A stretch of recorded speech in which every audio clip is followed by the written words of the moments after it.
So today I'm going to teach you how to make variations on paper airplanes. My name is Robert Segundo, and today we're going to be making the Rapier.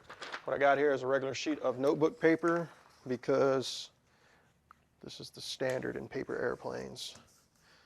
Take that, fold it in half like so, pop it open. What we're going to do is we're just going to kind of fold it down about a little over ½ an inch there. What we're going to do is we're going to fold that about 6 or 7 more times, just like that. Just keep folding it down. There we go. That looks pretty good.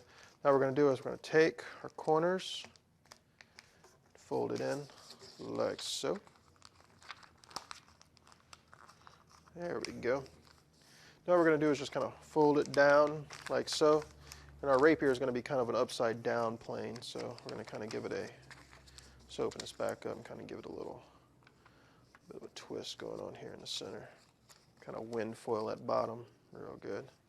You know, just kind of angle set it off like so. There we have it.